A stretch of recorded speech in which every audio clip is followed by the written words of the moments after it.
الحمد لله الذي جعل الشمس والقمر بحسبان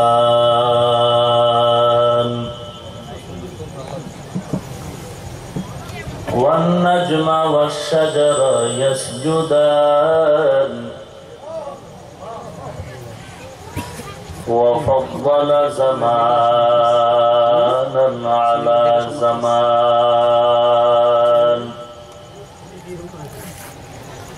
كما فضل مكانا على مكان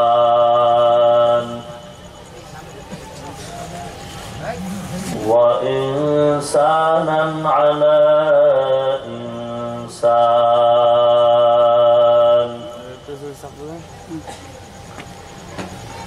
ونشهد أن لا إله إلا الله وحده لا شريك له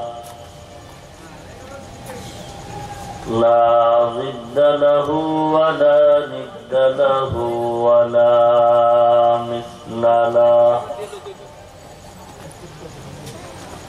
ونشهد أن سيدنا وسندنا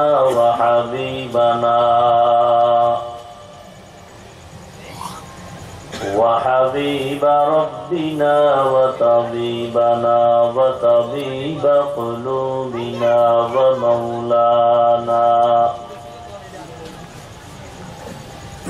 ومولانا محمدا عبده ورسوله صلى الله تعالى عليه وعلى آله وأصحابه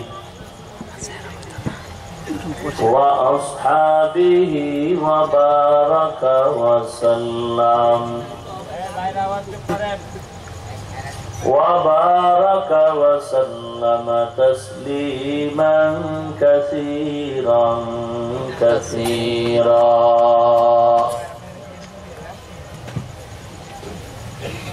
الذي أرسله الله تعالى بالحق بشيرا ونذيرا وداعيا إلى الله بإذنه وسراجا منيرا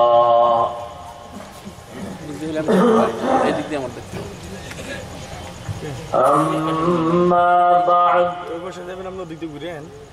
فأعوذ بالله من الشيطان الرجيم بسم الله الرحمن الرحيم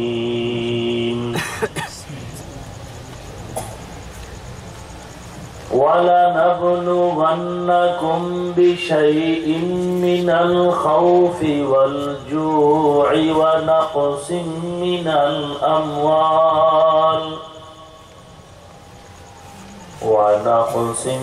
الأموال والأنفس والثمرات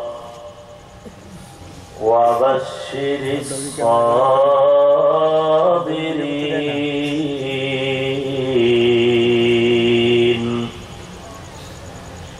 وقال النبي صلى الله عليه وسلم لا طاعة لمخلوق في معصية الخالق أو كما قال النبي عليه الصلاة والسلام. صدق الله مولانا العظيم وصدق رسوله النبي الكريم ونحن على ذلك من الشاهدين والشاكرين والحمد لله رب العالمين. اللهم صل على روح محمد في الأرواح وعلى جسد محمد في الأجساد وعلى قبر محمد في القبور दुर्फशानी ने तेरे कतरों का दरिया कर दिया दिल को रोशन कर दिया आँखों को बीना कर दिया बलगल उला बिकमालिही कशफत तुजा बिजमालिही हसनत जमीअ खिसालिही सल्लु अलैहि वालिही मुअल्ला ستدفن عن قريب في التراب له ملك ينادي كل يوم لدول الموت وبلول الخراب قليل عمرنا في دار دنيا ومرجعنا إلى بيت التراب لا إله إلا الله لا إله إلا الله لا إله إلا الله لا إله إلا الله لا إله إلا الله لا إله إلا الله لا إله إلا الله لا إله إلا الله لا إله إلا الله لا إله إلا الله একটা রুমালে নেন বা বাইরে নেন إلا الله لا إله إلا الله محمد رسول الله صلى الله عليه وسلم سبحانك لا علم لنا إلا ما علمتنا إنك أنت العليم الحكيم رب اشرح لي صدري ويسر لي أمري واحلل عقدة من لساني يفقه قولي निकलेगा ज़माना आखिर अहले बिदअत निकलेगा ज़माना आखिर अहले बिदअत इस्लाम में नई नई बातें कर इजाद इस्लाम में नई नई बातें कर इजाद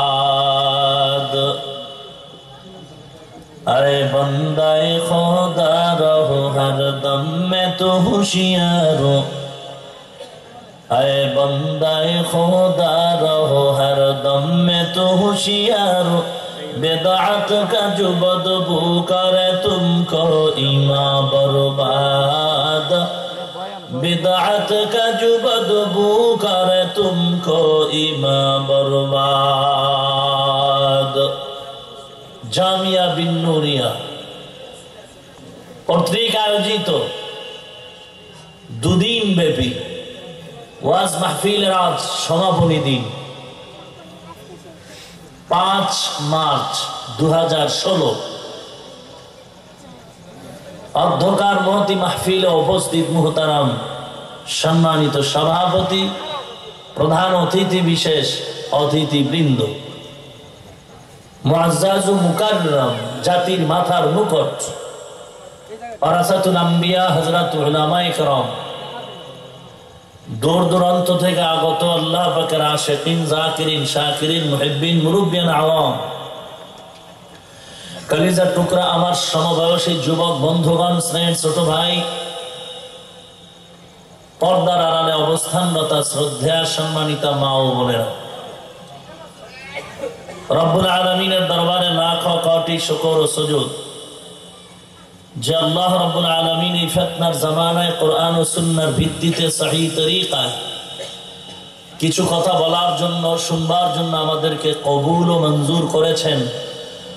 নেয়ামতের শুকর আদায়ার্থে মুসলমান হিসেবে ঈমানের আওয়াজকে উঁচু করে এক আওয়াজে উচ্চ কণ্ঠে সকলেই কালিমাতুশ শুকর উচ্চারণ করি, আলহামদুলিল্লাহ।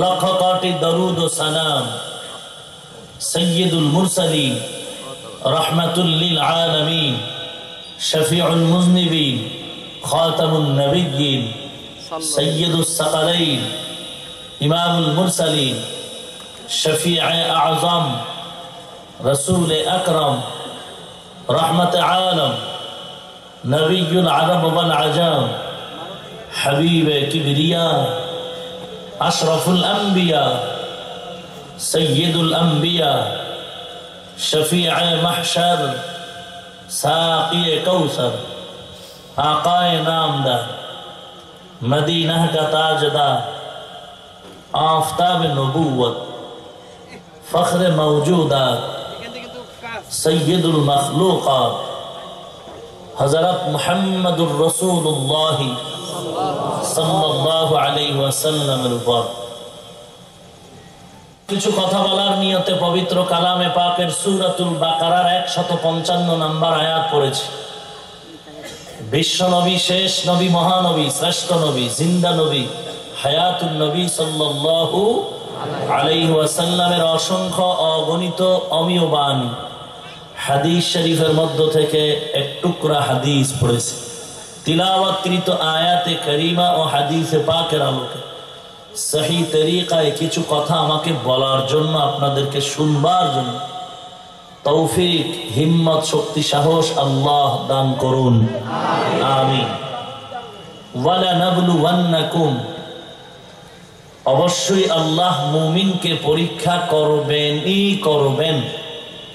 মিনাল খাউফ, ভয়ের মাধ্যমে, ওয়াল জু', ক্ষুধার মাধ্যমে, ওয়া নাকসিম মিনাল আমওয়াল, সম্পদের ঘাটতির মাধ্যমে, ওয়াল আনফুস, জীবনের ঘাটতির মাধ্যমে, ওয়াস সামারাত, ফল ফসলের ঘাটতির মাধ্যমে। সুসংবাদ তাদের জন্য যারা ধৈর্য ধারণ করে থাকবেন। পয়গম্বর বলেন, আল্লাহকে অসন্তুষ্টি করে পৃথিবীর ভিন্ন কারো আদেশ নিষেধ মেনে চলা সম্পূর্ণরূপে হারাম। এ হলো হাদিস ও আয়াতের সংক্ষিপ্ত তরজমা। এবার সংক্ষিপ্ত অনুবাদ। পৃথিবীতে আল্লাহ পাক রব্বুল আলামিন আমাদেরকে পাঠাবার পূর্বেই, অনেক পূর্বে আমাদের প্রয়োজনীয় যা ব্যবস্থা করে দিয়েছেন। দুনিয়াতে মানুষ চলতে গেলে পানির প্রয়োজন, আলোর প্রয়োজন। আল্লাহ পানির ব্যবস্থা করলেন, রাস্তার ব্যবস্থা করলেন, আলোর ব্যবস্থা করলেন, রিজিকের ব্যবস্থা করলেন, ঘুমানোর ব্যবস্থা করলেন। বালিশ লাগবে, বালিশের তুলা লাগবে, আল্লাহ ব্যবস্থা করে দিলেন। রাস্তার প্রয়োজন, রাস্তা দিলেন। নদীর প্রয়োজন, আল্লাহ ব্যবস্থা করে আগেই দিলেন। আলোর প্রয়োজন, চাঁদ সূর্য দিয়ে আলোর ব্যবস্থা করে দিলেন। এই সব ব্যবস্থাপনা করার পরে জমিনে প্রথমে আল্লাহ পাঠালেন আগুনের তৈরি জিন। কোন এক ঘটনার চক্রে তাদেরকে বিতাড়িত করে পাঠালেন নূরের তৈরি ফিরিস্তা। চূড়ান্ত সিদ্ধান্তে আল্লাহ পাক পাঠালেন মাটির তৈরি বাশার, মানুষ। সব আয়োজন মানুষের জন্য। সব আয়োজন কার জন্য? আর মানুষ কিসের জন্য? না মাস্তানি করার জন্য, গাদ্দারি করার জন্য, চুরি করার জন্য, ডাকাতি করার জন্য, অহংকারী ভাব দেখাবার জন্য না, মানুষ হলো আল্লাহর গোলামির জন্য। নাকি অনর্থক? এমনি আমাদের বানাইছেন? এই বিশাল আসমান জমিন সব আমাদের জন্য বানালেন। এত কিছু বানাবার পেছনে কোনো কারণ নাই? কথা বলেন। অবশ্যই আছে, কিন্তু মানুষ মনে করে অনর্থক আসছি, টাকার পেছনে দুনিয়া ঘুরে, তো আমরা ঘুরলে দোষ কি? মানুষের ধারণাটা সম্পূর্ণ অনর্থক ধারণা। এত বিশাল আয়োজন মানুষের জন্য অনর্থক নয়। মানুষ তুমি ভেবেছ অনর্থক, অসম্ভব। আফাহাসিবতুম আন্নামা খালাকনাকুম আবাসা আফাহাসিবতুম أنما خلقناكم عبثا وأنكم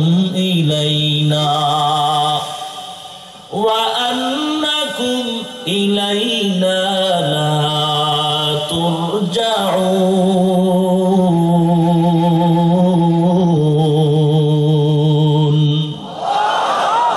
আরো জোরে। আমার দেশ, এদেশের আমি মুসলমান নাগরিক, মাস্তানি আমাদের চলবে, অন্য কারো কথা বলার চান্স নাই। কেউ কথা বলতে চাইলে ঘাট ধরে বসায় দিতে হবে। আমরা জমিনের বাহাদুর। পৃথিবীর সব বেঈমানেরা মুসলমানকে কর দিয়ে কথা বলেছে, আর বাহাদুরি করেছে মুসলমান। অতএব মুসলমানের দেশে আবার অন্য কারো বাহাদুরি মেনে নেওয়া যায়? বাহাদুরি চলবে শুধু মুসলমানের। অন্যরাও কথা বলতে চাইলে সুযোগ আছে, তবে কণ্ঠের আওয়াজ আমাদের উপরে উঠতে দেয়া যাবে। বুঝে আসছে? আর মুসলমানের মধ্যে আমগো টুপিওয়ালা, দাড়িওয়ালা, নামাজি, রসুলের আদর্শবান উম্মতের আওয়াজ আরো বড় হবে। কারণ আমরা নিরপরাধ, আমরা নিষ্কলঙ্ক, আদর্শবান এদেশের মুসলিম নাগরিক, মদিনাওয়ালা নবীর উম্মত। আমরা দুর্নীতিবাজ, চোর, আমাদের দ্বারা দেশের কোনো ক্ষতি, আমাদের দ্বারা সরকারেরও কোনো ক্ষতি হয় নাই, বরং চোখে আঙ্গুল ঢুকাইয়া প্রমাণ দিতে কইলে পারি যে আমাদের দ্বারা দেশের উপকার, সরকারের উপকার হচ্ছে। কি বলেন? না সন্দেহ আছে? অতএব আওয়াজ বড়টাই দিতে হবে। শিয়ালের ভ্যানবানি নয়, আওয়াজ হবে সিংহের গর্জনের মতো। রাজি আছেন তো? ভয় পাচ্ছেন? কেন ভয়? কোনো ভয় আছে? যাকে আপনি ভয় পাচ্ছেন সেও তো জেলখানার মেহমান। কথা বলেন না কেন? আমরাও জেলখানায় গেলে কোনো টেনশন নাই, কারণ মুমিনের জন্য জেলখানা ইবাদত খানা। এই টেনশন নাই, কারণ এই টেনশন টুপিটা ঢুকাবার আগেই সাইজ করছে। টুপি পরার আগেই টেনশনে ছিলাম, এই টুপির কারণে, দাড়ির কারণে, লম্বা জামা পরার কারণে, রাসূলের আদর্শের কারণে বহু টুপিওয়ালা ফাঁসির মঞ্চে ঝুলেছে, বহু টুপিওয়ালা জমিন থেকে রক্ত ক্ষয় করে বিদায় হয়ে গেছে। একজন আর দুজন নয়, 14,000 আলেম। না, এই আবেগ দিয়া চলা যাবে না, আমার কথা শেষ করতে হবে। এই ফাল মারবেন রাস্তায় গিয়া, বাঁশের লাঠি রেডি রাখেন, কখন জানি কাজে লাগে। কি বলেন? বুঝেন না কথা? তবে আমরা বেয়াদবি করব না, কারণ আমরা বেয়াদবওয়ালা নবীর নাউজুবিল্লাহ উম্মত, আমরা আদবওয়ালা নবীর উম্মত, আমরা আদবওয়ালা মানুষ। আমরা বেয়াদব, উগ্রবাদী, জঙ্গিবাদী, আমরা আদর্শবান মানুষ। আমরা গালি শুনতে রাজি, দিতে রাজি না। আমরা মার খেতে রাজি, দিতে। এরপর লাঠির কথা বললাম কেন? তাবলীগ জামাতের প্রতিষ্ঠাতা ইলিয়াস রহমাতুল্লাহ আলাইহির জীবনী পড়ে দেখেছি মক্তবে যাইতেন একটা লাঠি হাতে নিয়ে। ইতিহাস প্রমাণ করে শাহজালাল রহমাতুল্লাহ আলাইহি আউলিয়াদের কাফেলা নিয়ে সিলেটে কালেমার পতাকা উড্ডীন করতে লাঠি নিয়ে আসছেন। হাদিস শরীফে রাসূল বলেন, আদবের লাঠি টানায় রাখো, লাঠি টানায় রাখো, ছেড়ো না। তার মানে লাঠি কেন? হ্যাঁ হ্যাঁ, বুঝতে ভুল করবেন না, রেকর্ড করুন। কোন ছিদ্রান্বেষণকারীরা যেন তিলকে তাল বানাবার সুযোগ না পায়। ভালো করে খেয়াল করুন, একটা কথা যদি আল্লাহ ক্ষমা করুন, দেশ বিরোধী, মানবতা বিরোধী, কোরআন সুন্নাহ বিরোধী বলি, আপনি জোতা নিয়ে অপেক্ষায় থাকুন, আমার পিঠ অপেক্ষায় আছে। শুনুন, আগে শুনুন, তার মার গরম বানায় না, আগে শুনুন। রাসূল বলেন, আদবের লাঠি ছাড়ো না। লাঠি কেন? দাও, ছুরি সকলের ঘরে আছে কিনা? আবার আওয়াজ কম কেন? সকলের কাছে ঘরের মধ্যে, বাড়িতে দাও, ছুরি আছেনি? আছে। ডাক্তার যারা ডাক্তার, এদের কাছে ছুরি আসেনি? অস্ত্র আছে কিনা? অপরাধ এটা? অস্ত্র থাকা অপরাধ? ডাক্তারের অস্ত্র কি মানুষকে ক্ষতি করে না উপকার? ঘরের মধ্যে ছুরি দাও, মানুষের ক্ষতির জন্য না, উপকারের জন্য। অতএব কে অস্ত্রটা রাখলো, আগে সাইনবোর্ডটা দেখতে হবে। ডাক্তারের অস্ত্র মানুষের কল্যাণের জন্য, ঘরের ছুরি মানুষের কল্যাণের জন্য, বুড়া মানুষের হাতে লাঠি কল্যাণের জন্য। কিন্তু এই অস্ত্র যদি কোনো গাঞ্জাখোর বেঈমানের হাতে যায়, তখন আমাদের জন্য আতঙ্ক, কারণ ওর হাতে অস্ত্র কল্যাণের জন্য নয়। কথা বলেন না কেন? ছেলেটা লেখাপড়া করার জন্য স্কুল কলেজ ভার্সিটিতে ভর্তি হলো, তার হাতে যদি অস্ত্র দেখা যায়, বুঝতে হবে এটা কল্যাণের জন্য নয়। কিন্তু ডাক্তারের কাছে অস্ত্র থাকা অপরাধ নয়। আমাদের ঘর, ফ্যামিলি ঘরে ছুরি, চাকু, দাও থাকাটা অপরাধ নয়। কিন্তু এই ছুরি নিয়ে যদি কোনো যুবক রাতের আধারে রাস্তায় ঘুরে, এটা অপরাধ। কথা বলেন না কেন? আমরা লাঠির কথা কেন বলি? আমাদের ঈমান আমল রক্ষার জন্য, কাউকে আঘাত করার জন্য না। লাঠি নিয়ে আমরা স্বাধীনভাবে চলবো। অন্ধ বুড়ি, অন্ধ তার মানে কি? কানে শুনে না, চোখে? রাতের বেলা অন্ধ বুড়ি। হারিকেন চিনেন? হারিকেন জ্বালায়া রাস্তায় হাঁটে। তো একজনে গায়ে অন্ধ, তুমি হারিকেন লিয়া রাস্তায় হাঁটো মানে? দেখো নাকি? আমার বাপেও দেখেন, আমিও দেখি। তা হারিকেন কেন? বলে এই তার সেরা, আমি অন্ধ। হারিকেন আমার উপকারের জন্য নয়, অন্যের ক্ষতির জন্য নয়। আমি হারিকেনটা নিয়েছি আমার চোখ দিয়ে রাস্তা দেখবো এমন নয়, কোন ব্যক্তি যেন ধাক্কা দিয়ে আমাকে ফেলে না দেয়। মুসলমান লাঠি হাতে রাখবে কাউকে আঘাত করার জন্য নয়, কারো বিরুদ্ধে লাঠি ব্যবহারের জন্য নয়। মুসলমান লাঠি রাখার মানে হলো নামাজ পড়তে দাঁড়ানো, পাগড়ি মাথায় কোন বেঈমান যদি পাগড়ি ধরে টান দেয়, কোন বেঈমান যদি আমাদের জায়নামাজ সরিয়ে ফেলে, তখন আমাদের পাগড়ি আর লাঠি ঠিক রাখার, পাগড়ি আর জায়নামাজ ঠিক রাখার জন্য হয়তোবা লাঠি প্রয়োজন হতে পারে। ক্লিয়ার? আল্লাহ আমাদের হেদায়েত দান করুন।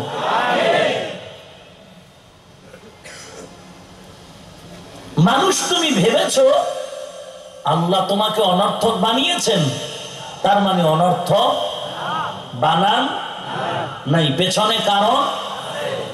তুমি কি মনে করেছো আমার কাছে আর আসবে না? অবশ্যই আসতে হবে।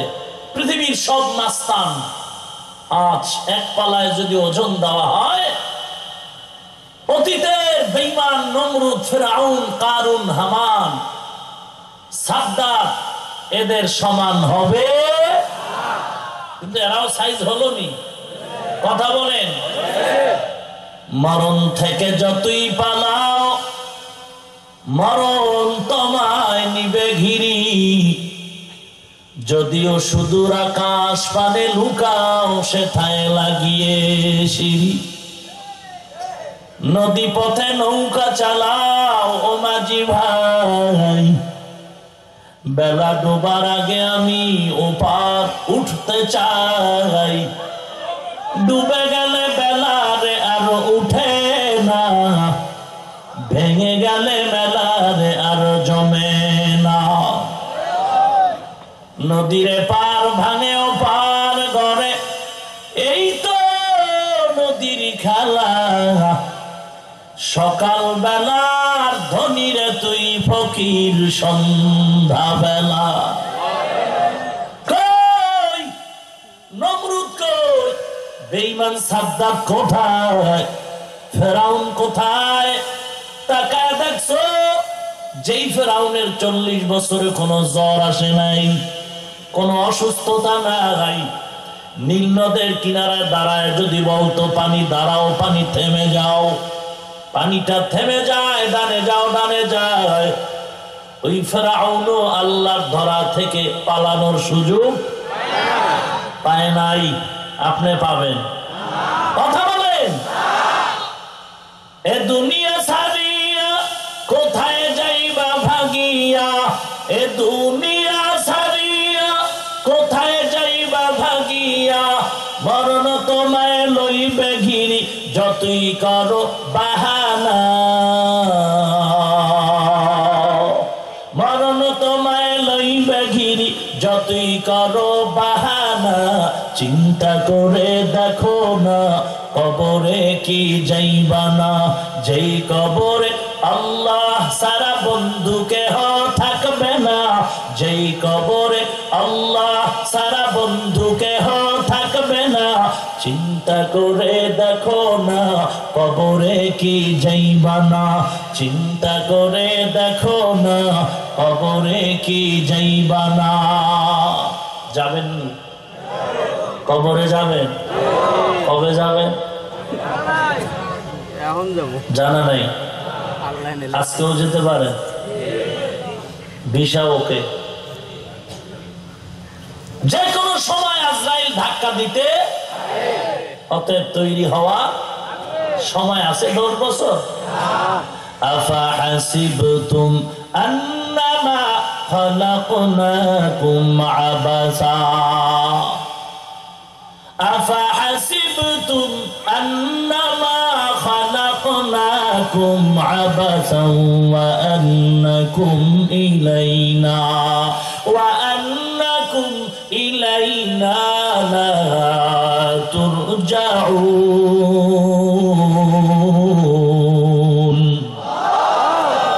এই কালামে জিন্দা কুরআনে হাকিম, হিকমতে উলায়া জালাসতু কাদিম। জামিউল ইলমি ফিল কুরআনে হাকিম, তাকাসার আনহু আফহামুর রিজালি। এ দুনিয়ার গোলাম, তুমি ভেবেছো আল্লাহর আদালতে তুমি যাইবা না? অবশ্যই একদিন আগে হোক পরে হোক যেতেই হবে, পালাবার সুযোগ নাই। অমানুষ, তোমাকে আমি আল্লাহ অনর্থক দুনিয়াতে পাঠাই নাই। আল্লাহ কেন পাঠাইছেন? কেন পাঠাইছেন? অনর্থক আপনি পাঠান নাই। আল্লাহ পাক জবাব দিয়ে বলেন, ও মুমিন শুনে নাও, ওয়ামা খালাকতুল জিন্না ওয়াল ইনসা ইল্লা লিয়াবুদুন।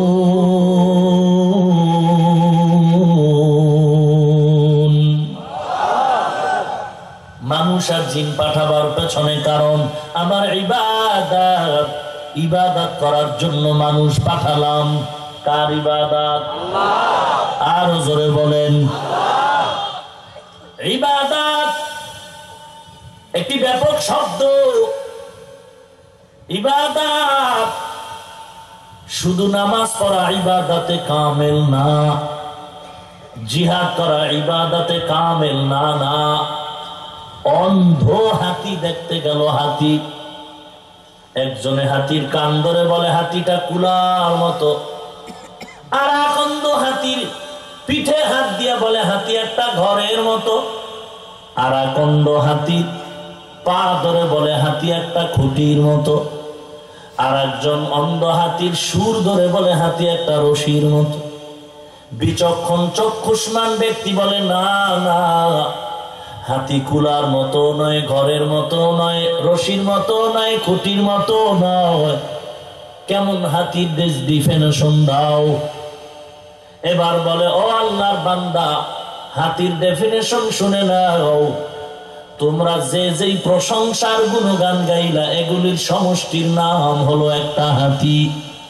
জিহাদের ময়দানের বিপ্লবের স্লোগান দিয়া যারা মনে করে আমি ইবাদতে কামেল করে ফেলেছি, আমি বড় আবেদ, না না। যারা জিহাদের ময়দানে আছো, ওদিকে দাওয়াতের ময়দানে নাই, তুমি কামেল আবেদ না। দাওয়াতের ময়দানে আছে, তাসাউফের লাইনে তাসকিয়ায় নাই, কামেল আবেদ না। বান্দা 10টা সাবজেক্টের উপরে যখন পরীক্ষা দেয়, 9 সাবজেক্টে 100 করে নাম্বার, একটা সাবজেক্টে নাম্বার পেল মাত্র 30, ফেল না পাস? লাগবে না 100 নাম্বার, লাগবে না 50। প্রত্যেকটা সাবজেক্টে যদি 33 করে নাম্বার উঠাও, একটু বুঝলে বলুন লোকটা পাস না ফেল? মুমিন, জিহাদের ময়দানে বিপ্লবী স্লোগান দিয়ে তুমি যদি 100 নাম্বার উঠাও, দাওয়াত ও তাবলীগে যদি তুমি না থাকো, তুমি পাস না, তুমি ফেল।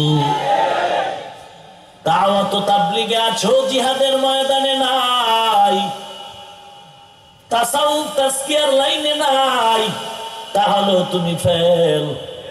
অতএব তোমার প্রত্যেকটা রাসূলের আদর্শের পেছনে তোমার নাম্বার 5 নাম্বার উঠাতে হবে। দিনের বেলা মানুষের মাথায় হাত দিয়া পাও ধরে ধরে মসজিদের দিকে ডাকতে থাকো, আবার রাতের বেলা তাহাজ্জুদের মুসাল্লায় গিয়া চোখের পানি কান্না করে হেদায়েতের দোয়া করো।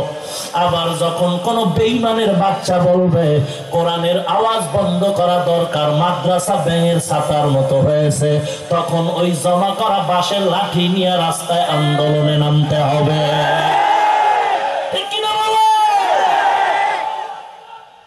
মুসলমানি বুয়াদ গরদান মেহাদান এনানে খুতবা দসতে খাজা দাদান গর্ব সুরত আদমি ইনসাবুদে আহমদ বু জাহলো হামে কে সাবুদে আদমিরা আদমিয়ত লাজম মুস্তাউদেরা কিসের ভয়? হাত আমার দুটো আছে, 10টা আঙ্গুল আছে, আমার হাত একটা কম না। আমিও বাঙালি, এদেশের জমিনের খানার রক্ত আমার গায়ে আছে। বরং আমি তোমার থেকে ভালো খাই, বেশি খাই। কথা বল না কেন? আমারও হাত আছে, পা আছে, চোখ আছে, আমিও 3 বেলা খাই, তুমিও 3 বেলা খাও, আমিও ঘুমাই, তুমিও ঘুমাও। বরং তোমার থেকে ভালো খাই এবং বেশি খাই। অতএব শক্তি মোটেও কম নাই, বরং খানার শক্তির থেকে আরো শক্তি বেশি, ইমানের শক্তি, আমলের শক্তি। এতগুলো শক্তি নিয়ে তো বেঈমানকে ভয় পাওয়ার কিচ্ছু নাই। আল্লাহর মোহাব্বত নিয়ে যদি সামনে আগায় যাও, আদব রক্ষা করে আমরা কাউকে গালমন্দ করব করব না, গালি দিব না, উগ্রতা দেখাবো না, উশৃঙ্খলতা দেখাবো না, কারণ আমরা আদবওয়ালা নবীর উম্মত। কারণ আমরা যদি মেজাজটা গরম করে বেয়াদবি করে রাস্তায় নামি, তাহলে আমগো টুপিওয়ালারাই যথেষ্ট এই জমিন থেকে বেঈমান ধূলিসাৎ করতে 1 ঘন্টাটাই। আমরা টুপিওয়ালারাই কিচ্ছু লাগবে না, ইমানের শক্তি, আমলের শক্তি। কথা বলেন না কেন? কিন্তু আমরা বলতেছি বিনয়ের সাথে, আমরা বেয়াদব না, আমরা কাউকে গালি দেওয়ার পক্ষে না, বরং গালি শুনবার পক্ষে। কারণ কোরআন পড়ে দেখলাম, হাদিস পড়ে দেখলাম গালি দেওয়া হারাম, কবিরা গুনাহ। অতএব আমরা কাউকে গালি দিব না। সমস্ত দুনিয়ার মানুষ যদি জাহান্নামে যায়, আমার আসবেও না, যাবেও না। আমার দায়িত্ব হলো মানুষকে দিনের পথে ডাকা, আর ডাকার দায়িত্ব গালি নয়, ডাকার পদ্ধতি হলো সুন্দর ব্যবহার। ওয়ামান আহসানু কাওলাম মিম্মান দাআ ইলাল্লাহ। আল্লাহর দিকে ভালো ব্যবহার করে ডাকো। দুনিয়ার মানুষ যদি তোমার ডাকে সাড়া না দেয়, ও যদি জাহান্নামে যায়, আমার কোনো ক্ষতি নাই। তবে আমি ভালো ব্যবহার দিয়ে যদি ডাকি, সওয়াব আমি অটোমেটিক পেয়ে যাব। আমার দায়িত্ব মানুষকে বুঝানো। গালি দেওয়ার সাহস তো কোরআন হাদিসে নাই। কে তোমাকে শিক্ষা দিব গালি দেওয়ার? কোন কিতাব পড়ে তুমি গালি শিখছো? কিতাবের নাম বলো। আবু হানিফাকে কেন গালি দাও? খাজা মঈনুদ্দিন চিশতি আজমিরিকে কেন গাঞ্জাখোর বলে গালি দাও? তাবলীগ ওয়ালাদের কেন গালি দিচ্ছ? আল্লাহ ওয়ালাদেরকে কেন হিংসার নজরে গালি দাও? কেন বলো তাবলীগ ওয়ালারা জাহান্নামী মুশরিক? কেন বলো পীর মুরিদি ওয়ালারা, দেওবন্দি ওয়ালারা জাহান্নামী মুশরিক? কেন বলো আল্লাহ ওয়ালা খাঁটি পীর মাশায়েখ এগুলো কোরআন হাদিসে নাই? শুধু এতটুকু বলে তারা থামে নাই। যদি বলে তাবলীগ ওয়ালারা জাহান্নামী, তো তাবলীগের লোকেরাই শেষ। যদি বলে পীর মুরিদির লাইনে যারা দৌড়ায় তারাও জাহান্নামী, তারাও শেষ। যদি বলে মাযহাবপন্থী দেওবন্দীরা জাহান্নামী, তারাও শেষ। কিন্তু আমার জমিনের মধ্যে এমন কিছু আল্লাহর বান্দা আছে, পীর মুরিদির লাইনও নাই, তা তাবলীগের লাইনও নাই, জিহাদের লাইনও চিল্লাবার টাইম নাই। আমার দেশের কিছু মানুষ মাযহাবের লাইনও বুঝে না, বলে এ সমস্ত মানুষগুলো আশা করা যায় জান্নাতে যাবে। বলে না না, তারাও জাহান্নামে যাবে। তাদের জাহান্নামে যাওয়ার সূত্রটা কি? বলে কালেমার ভেজাল। বলে কেমন ভেজাল? বলে লা ইলাহা ইল্লাল্লাহ মুহাম্মাদুর রাসূলুল্লাহ। এই কালেমাটা কুফরি কালেমা, এই কালেমা ওয়ালারাও জাহান্নামী। আসতে বললেন কেন? ওদের দালাল আছেন নাকি? এই ওদের দালাল আছে? জোরে নাউজুবিল্লাহ। এ আওয়ামী লীগ ওয়ালারা, বিএনপি ওয়ালারা, যারা আপনারা পীর মুরিদিও বুঝেন না, তাবলীগও বুঝেন না, যারা মাযহাবের লাইনেও নাই, আশা ছিল জান্নাতে যাবেন, কারণ আমরা তো পীর মুরিদি করে একেবারে শেষ। আপনাকেও ঢুকাইছে, কারণ কালেমা কি আওয়ামী লীগের আলাদা নাকি? না এই কালেমাই? কথা বলেন না, নতুন কালেমা? তাহলে তারা ফতুয়া দিছে টিভি থেকে, এই কালেমা কুফরি কালেমা। তাহলে এবার কই যাইবেন আপনারা? একটু হিসাব মিলান। কি দুঃখ, কি দুঃখ! 40 বছর এই জমিনের পথহারা মথহারা আল্লাহর গোলাম, টুপি চিনে না, আল্লাহর ঘর মসজিদ চিনে নাই। আল্লাহ ওয়ালারা পীর মাশায়েখ শাহজালাল, শাহ ফরান, শাহ আমানত, পীরজি হুজুর, হাফিজজি হুজুর, শামসুল হক ফরিদপুরি, হাজী শরীয়তুল্লাহ রাহমাতুল্লাহ আলাইহি, উজানির কারি ইব্রাহিম, চরমনার জমিনে ঘুমন্ত সৈয়দ ইসহাক, ফজলুল করিম রাহমাতুল্লাহ আলাইহি, এরকম লাখো লাখো পীর মাশায়েখ তাবলীগ ওয়ালাদের মুরব্বীরা মানুষের পায়ে হাত ধরে ধরে মানুষকে নামাজি বানালো, মসজিদে ঢুকাইয়া মুসলমানের সাজানো সংসার তৈরি করে গেল। আমার মতো মোল্লা না, আমার মতো আলিফ বাতা পড়নেওয়ালা না, এই জমিনের মধ্যে লক্ষ লক্ষ লক্ষ সাধারণ লাইনের মুসলমান, দাড়ি টুপি ছিল না, ইংরেজি লাইনের মুসলমান, RAB, army, police, BDR, doctor, professor, engineer, সাংবাদিক, সাহিত্যিক, কবি, ওসি, ডিসি, এসপি, আইজি, উকিল, ব্যারিস্টার, এইরকম স্কুল কলেজের ছাত্র আজ এই তাবলীগ ওয়ালাদের মেহনত আর পীর মাশায়েখের বয়ানের দ্বারা আজকে বান্দা দাড়িওয়ালা, 5 ওয়াক্ত নামাজি। এরা সব জাহান্নামী না, আর তোমরা জান্নাতি। তাড়াতাড়ি তওবা করো, বাটপারি ছাড়ো। 40 বছরে মুসলমানের সাজানো সংসারকে আজ ডিভাইড করে যারা, মুসলমান থেকে ভিন্ন করে, আলেমদের থেকে আলাদা করতে চায়, আর বলে কালেমাও চলবে না। গাজীপুর, ঢাকারও দূরে গাজীপুর শালনা এলাকায় ইমাম সাহেব জুমায় খুতবা দেয়, মাথার উপরে মেহরাবে একটা পিলার আছে, বিম আছে চিকন আকারে, টাইলস লাগানো, উপর থেকে লেখা আছে টাইলসে লা ইলাহা ইল্লাল্লাহু মুহাম্মাদুর রাসূলুল্লাহ। কালেমার ডানে আছে আল্লাহ, বাম পাশে আছে ব্র্যাকেটে মুহাম্মদ সাল্লাল্লাহু আলাইহি ওয়াসাল্লাম। বলে ভাঙ ভাঙ, এ কালেমা চলবে না। বলে সমস্যাটা কোথায়? লা ইলাহা ইল্লাল্লাহর মাঝে। বলে না, লা ইলাহা ইল্লাল্লাহ বলে কোনো সমস্যা নাই, সমস্যাটা হলো মুহাম্মদ নিয়া, মুহাম্মদুর রাসূলুল্লাহর মাঝে সমস্যা। আমরা জীবন ইতিহাস ঘেটে ঘেটে দেখলাম দুনিয়াতে বেঈমান আবু জাহালও আল্লাহকে মেনেছে, ফেরাউন আল্লাহ একজন স্বীকার করেছে, ইহুদি আর খ্রিস্টানেরাও আল্লাহ একজন স্বীকার করেছে, কিন্তু দ্বন্দ্ব ছিল তাদের ভেতরে মুহাম্মদ। ইহুদিরাও মুহাম্মদ শব্দ সহ্য করতে পারে নাই, খ্রিস্টানরাও মুহাম্মদ শব্দ সহ্য করতে পারে নাই। অতএব আজকেও যারা বলে লা ইলাহা ইল্লাল্লাহর মধ্যে সমস্যা নাই, মুহাম্মদের মধ্যে সমস্যা, আমরাও বুঝতে বাকি নাই তারাও হয়তো ইহুদি আর খ্রিস্টান বেঈমানের দালাল। ভাইরা আমার, যদি কোরআন হাদিস অনুযায়ী ভুল থাকে ধরিয়ে দাও, ভুল স্বীকার করে তওবা করে নেই। কেন সাধারণ মানুষকে বিভ্রান্ত করে মুসলমানের সংসারকে ভেঙে দিতে চাও?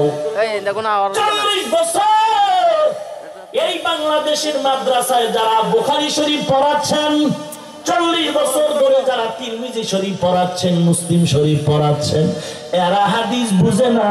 তুমি বাংলা ইংলিশে কোরআনের কিছু ব্যাখ্যা আর বুখারী পড়ে বলো, আমি সব বুঝতে পারলাম, ধর্মীয় পণ্ডিত হয়ে গেলাম। লাকুম দীনুকুম ওয়ালিয়া দীন, বুখারীর হাদিস। ওরে তার সেরারে, লাকুম দীনুকুম ওয়ালিয়া দীন, বুখারীর হাদিস। সাধারণ মানুষকে কিভাবে হঠাৎ করে ব্রেন ওয়াশ করে, কোরআন মানো, হাদিস মানো, নবীর যুগে যা ছিল না তা মানা যাবে না। হাদিসে আছে দাঁড়ায় প্রস্রাব করা যায় তো করো। টিভির এক মুফতি সাহেবকে প্রশ্ন করা হলো, কথিত মুফতি আসলে মুফতি না, আমি তার ইতিহাস জানি, জীবনও মুফতিয়ানা কোনো জায়গায় ভরে নাই, লেখে মুফতি, লেখতে অসুবিধা কি, কালি তো আর বেশি লাগে না। ভাইরা আমার, একজনে প্রশ্ন করলো টিভির বক্তা, দাঁড়ায় প্রস্রাব করা যাবে কিনা। প্রশ্নের জবাব দিলেন, কিছুক্ষণ ভাবলেন, হ্যাঁ যাবে যাবে, নবীজিও একদিন করছে। আরো আসতে কইলেন না? আমার নবী জীবনে একবার ঠেকায় পড়েছে, বসার কায়দা নাই, দূরে যাওয়ার সুযোগ নাই, চতুর্পার্শ্বে ময়লা আবৃত, রসুল প্রস্রাবের ব্যাগ হয়ে গেল, পয়গম্বর ঠেকায় পরে জীবনে একবার প্রস্রাব করলেন দাঁড়িয়ে। তুমি যদি দাঁড়ায় প্রস্রাব নবীর হাদিস দিয়ে প্রমাণ করে করো, তাহলে নবী করছেন একবার, নবী তো বলেন নাই বারবার করো। তাহলে হাদিস যদি মানো তুমি একবার করতে পারো, আর একবার করিয়েই যদি তুমি থেমে যাও, তাহলে এটা তো তোমার ল্যাংটা সময় আদায় হয়েছে মায়ের প্লেটে, খানার প্লেটে দাঁড়ায় ছাইরে দিছ, আদায় তো হয়ে গেছে। নবী করেছেন একবার, সমস্যায় পড়ে তুমি কেন বারবার করো? এরপরে যদি তুমি আদায় করো, ম্যাডাম কি করব? এই বদমাইশ, দাঁড়ায় প্রস্রাব নবী করছে, তো নবী তো ভেদাভেদ করে নাই যে নারী করবে না পুরুষেরা করতে পারবে। তো তুমি যদি দাঁড়ায় প্রস্রাবের হাদিস মানো, তোমার ম্যাডাম কি করবে বলো?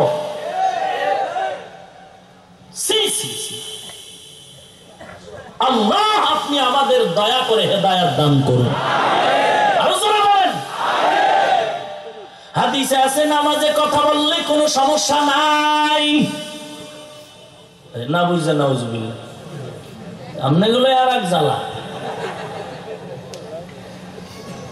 এখন আপনি যদি কোন আমি হাদিস মানি, নামাজে দাঁড়ায় মোবাইল ওপেন করে বলেন ম্যাডাম খানার কত দেরি, আমার ক্ষুধা লাগছে, আমি সূরা ফাতিহা শেষ করছি, বলে মোটামুটি সাইজ, বলে আমিও সাইজ করে আইতেছি, তাড়াতাড়ি খানা রেডি কর, মোটামুটি শেষ রাকাতে রুকুর মধ্যে যাচ্ছি, আসতেছি, রেখে দেই, সমস্যা হবে না।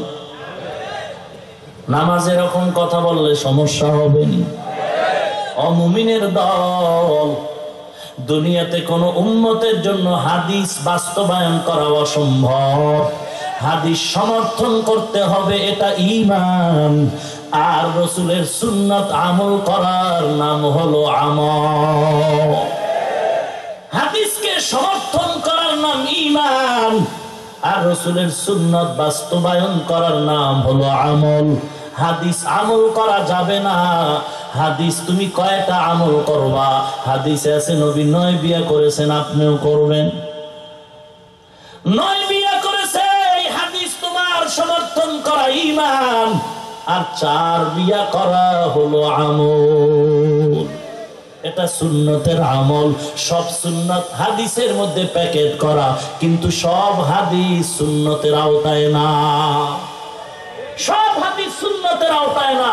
অনেক হাদিস আছে নবীর ব্যক্তি আমলের জন্য এটাকে এনাফ করে দিয়েছেন, অন্য উম্মতের জন্য হাদিস মানা যাবে না। অতএব হাদিস মানি যারা বলবে, অবশ্যই বুঝতে হবে ধোঁকার বেড়াজালে তারা নিমজ্জিত। ভাইরা আমার, আল্লাহ আমাদের হেদায়েত দান করুন। আল্লাহ কেন পাঠাইছেন? 1 নাম্বার জবাব, ইবাদত করার জন্য পাঠাইলেন। কি জন্য? কার ইবাদত? আল্লাহর ইবাদত করার জন্য আল্লাহ পাঠাইছেন। ইবাদত কেমনে করব? মনে যেমন চায় তেমন করব না, না। বান্দা দুনিয়াতে মুমিন যা করবার ইবাদত, সংক্ষেপে বলছি দুটো শর্তের বিনিময়। ইবাদত হবে কান্না করাটাও ইবাদত, মুমিন যদি হাসো তাও ইবাদত। এটা 2টা শর্তের বিনিময়। 1 নাম্বার রেজা বিল কাজা, 2 নাম্বার শর্ত হলো তরিকায়ে রাসূল। আপনি আমি যা করব সব হবে আল্লাহর সন্তুষ্টির জন্য। মুমিনেরা যা করবে, যা বলবে সব হবে নবীর তরিকায়। রাসূলের আদর্শের মাধ্যমে হবে, অন্য কারো আদর্শ না। কারণ দুনিয়াতে মানুষকে মানুষ বানাবার আদর্শ হলো মদিনার আদর্শ, আর ভিন্ন আদর্শ মানুষ হয় না, মানুষ হয় জানোয়ার। 2 নাম্বার আল্লাহ কেন পাঠাইছেন? 1 নাম্বার জানলাম ইবাদত করার জন্য। দ্বিতীয় কারণ, আল্লাহ পাক বলেন আমি কেন পাঠাইলাম? আল্লাযী খালাকাল মাউতা ওয়াল হায়াতা লিয়াবলুয়াকুম আইয়ুকুম আহসানু আমালা ওয়া হুয়াল আজিজুল গফুর।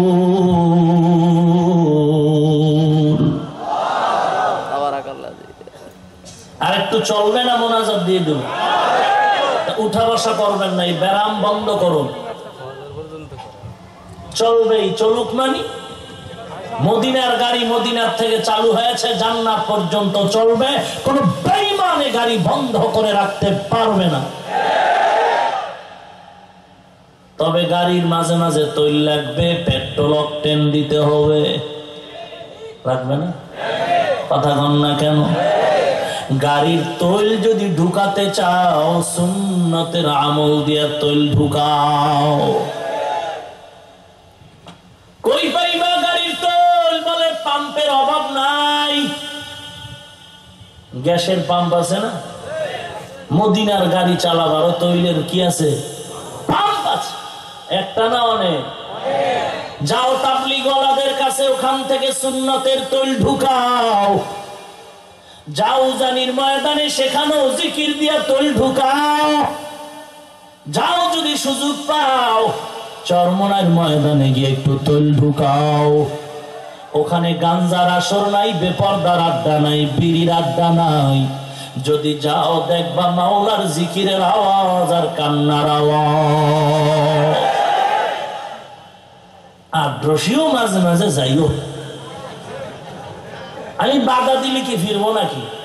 হ্যাঁ, তোমার যদি মনে চায় যাইও, যাও। তুমি দেখতে যাও, মাঝবান্ডার যাও, চন্দ্রপাড়ায় যাও। আমি বাধা দিলে যেহেতু তুমি ফিরবা না, যাও। কারণ এটা তোমার আব্বায় মানত করে রাখছিল। যাও যাও, বাধা নাই।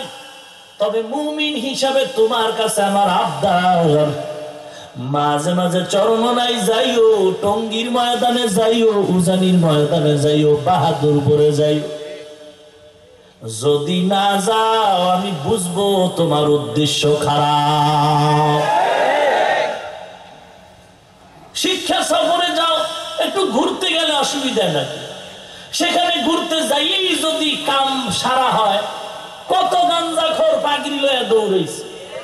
কথা বল না কেন? এটি পরিবর্তনশীল ময়দান, চোখের পানির ময়দান। তো আল্লাহ পাক একটা তাসির রাখছে ও জায়গায়। ভাইরা আমার, মাজারে সেজদা দাও, কে তোমাকে বাধা দিবে? উপায় নাই। স্বাধীন দেশের স্বাধীন মাটিতে তুমি সেজদা দিবা, কে ফিরাবে? তবে দাও দাও, আমি বললেও ফিরবা না। তবে তোমার কাছে মুমিন হিসাবে আবদার, তুমি একটু আল্লাহর কদমে মসজিদে গিয়াও সেজদা দিও। ওরে মসজিদে গিয়াও যদি সেজদা দাও, আমার বিশ্বাস ওই মাজারের সেজদা একদিন বন্ধ হয়ে যাবে। এই সিদ্ধান্বেষণ কইরেন না যে মাজারে যাইতে কইছি। আছে না কিছু বাস দাও না? কবে হাফিজুর রহমান না কয়ে গেছে মাজারে যাইতে? ওরে পাগলা, মসজিদে যে যাইতে কইছি এটা তুমি হনো নাই? বাটফার, আল্লাহ আপনি হেদায়াত দান করুন। ভাইরা আমার, বাবার দরবারে গরু নিবি নে, তবে দেশের থেকে একটা বড় গরু মদিনার রওজায় আগে ভাড়াইও। বাবার মাজারে মোম জ্বালাও, কে তোমারে বাধা দিবে? তবে সকল মাজার থেকে আমার মদিনার নবীর মাজার বড় সম্মানের মাজার। অতএব বড় মোম আমার নবীর মাজারে জ্বালাইও। এই তোমার বাপনা রুহানিয়াতের ভান্ডার, তোমার বাবা জান্না মারেফতের সম্রাট, তাহলে মোম জ্বালাইবো কেন? তার আধ্যাত্মিক পাওয়ারে না দরবার আলো হয়ে যাওয়ার কথা। ও ফিউজ হয়ে গেছে, ফিউজ। কথা বলো কেন?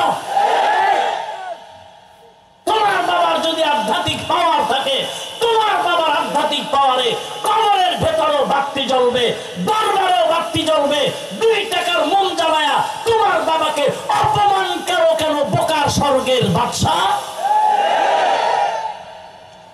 অপমান না করলা, কথা কয় না, অপমান না করলা। তোমার বাবার আধ্যাত্মিক পাওয়ার তো বাতি, বিদ্যুতের বাতিও ফেল।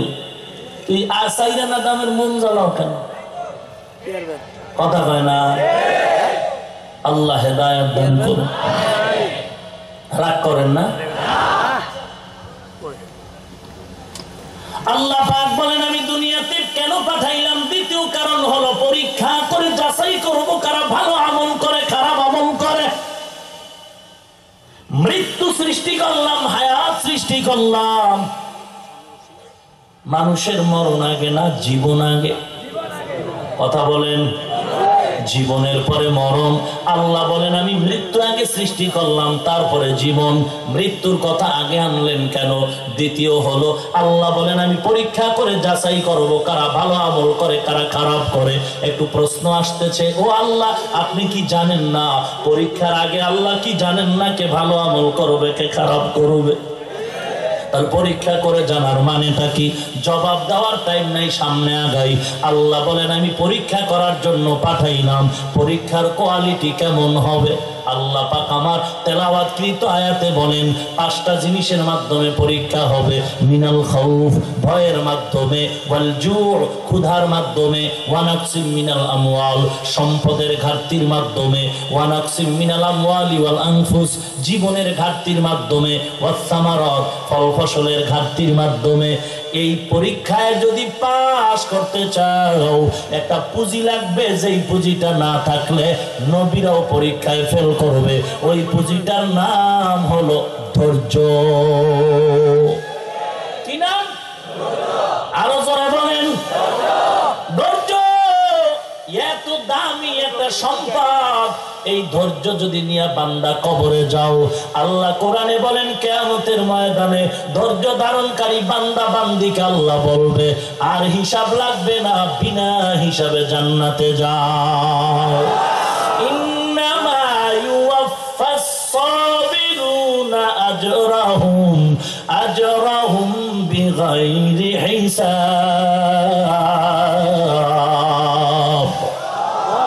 ধৈর্য ধারণকারীরা বিনা হিসাবে জান্নাতে ঢোক। ধৈর্যের এত দাম। আল্লাহ পাক বলেন ধৈর্য ধারণকারীর বন্ধু আমি আল্লাহ হয়ে গেলাম। ইয়া আইয়ুহাল্লাযীনা আমানুস্তাঈনু বিস-সাবরি ওয়াস-সালাহ ইন্নাল্লাহা মা'আস-সাবিরিন। আর জোরে কোন মিয়া আল্লাহু আকবার বললে গুনাহ হবে নাকি? জীবনে এমন কোন গুনাহ নাই করে নাই। একদিন রাতের বেলা ঘুমানের বিছানায় গিয়া টেনশন, প্যান্ট শার্ট খুলতে গিয়া পকেটের ভেতরে ছিল পিস্তল। বিছানার এক পাশে রেখে স্বাভাবিক লুঙ্গি পরল, ফ্রেশ হয়ে বালিশে মাথাটা নত করে ঘুমাবে এমন টাইমে হঠাৎ করে যেন দিলের মধ্যে একটা আঘাত করলো। যুবক আর ঘুমায় না, বসে গেল চিন্তায় বিভোর। এই জীবনের তো একদিন ইতি হয়ে যাবে। এলাকার মানুষ জানি আমাকে সন্ত্রাস বলে ধমক বরদোয়া করে। আমার কি উপায়? এই কলঙ্ক নিয়ে আমি কি উপায় হবে আমার? মরলেও তো শান্তি নাই, কারণ আমার এই কলঙ্কের গ্লানি আমার ছেলে মেয়েরাও টানতে হবে। কারণ আমার ছেলে যদি আমি মরার পরে কোনো অন্যায় করে, এলাকার মানুষ বলবে এটা কার ছেলে জানো না? সেই সন্ত্রাসীর ছেলে। তার ছেলে তো এমনই হবে। আমি এই কলঙ্ক নিয়ে আর মরব না। এই কলঙ্কের জীবন থেকে নাজাতের প্রয়োজন। চিন্তা করতে করতে জীবনে কত মায়ের কোল খালি করলাম। যুবক এই ভাবতে ভাবতে চোখ বে গাল বে পানি পড়া শুরু। জীবনের হিসাব মিলতেছে। পাগল যুবক, মনে পড়ছে জীবনে আমি কত যুবকের শরীর নিচে দিলাম, মায়ের বুকের থেকে ছেলে টান দিছিলাম। তখন মা আমার পা জড়ায় জড়ায় কান্না করেছিল, আমার ছেলেটারে ভিক্ষা দাও। যুবকের চোখের সামনে সেই মায়ের কান্নার আকুতিটা চোখে ভাসতেছে। যুবক ওই কথা স্মরণ করে করে চোখের পানি ছেড়ে কান্না করে। ইতিমধ্যে কানে আওয়াজ, ফজরের আজানের ধ্বনি, আসসালাতু খায়রুম মিনান নাওম, ঘুমের চেয়ে নামাজ ভালো, আর তুমি ঘুমাইও না, ঠিক মতো পড়িলে নামাজ জান্নাত তোমার ঠিকানা। পশু পাখি কীট পতঙ্গ কেউ ঘুমিয়ে রইল না, মানুষ হয়ে ঘুমিয়ে থাকা ঠিক তোমাদের হবে না।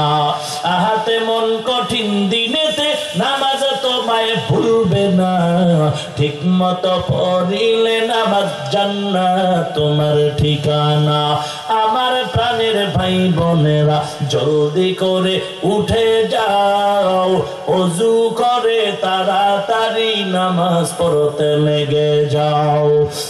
নবী বেনামাজি শাফাআত করিবেন না, ঠিক মতো পড়িলে নামাজ জান্নাত তোমার ঠিকানা।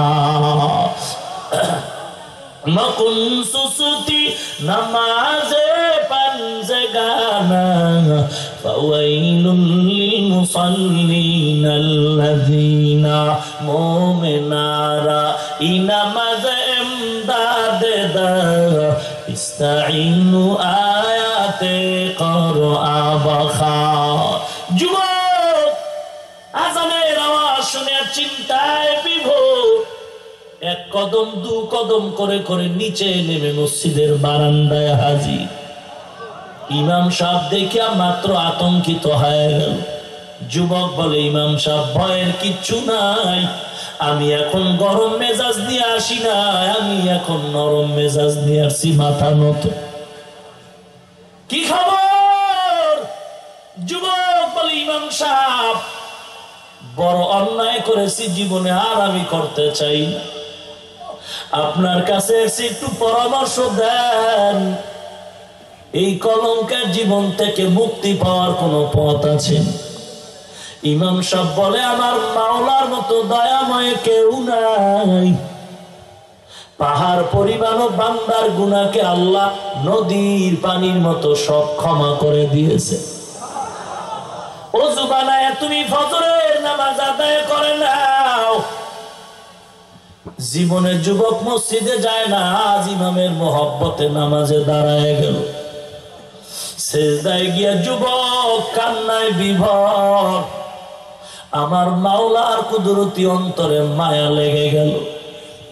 কারণ দুনিয়াতে সন্তানের কান্নায় যদি মা নরম হয়, দুনিয়াতে ছাত্রের চোখের পানিতে যদি ওস্তাদের মায়া জমে দুর্বল হয়, আসামির চোখের পানিতে যদি বিচারকের দিলটা নরম হয়, ওরে মা বাবার থেকে ওস্তাদের থেকে মাওলার মায়া মোটেও কম নাই। এক আল্লাহর বান্দা মূর্তি সামনে নিয়ে, একটা মূর্তি বানায় সামনে নিয়ে ডাকতো, সনম সনম সনম। একদিন আল্লাহর বান্দার জিহ্বা দিয়ে একটা আওয়াজ অনিচ্ছায় বের হয়ে গেল, সমাদ সমাদ সমাদ। সাথে সাথে কানে আওয়াজ, লাব্বাইকা ইয়া আবদি,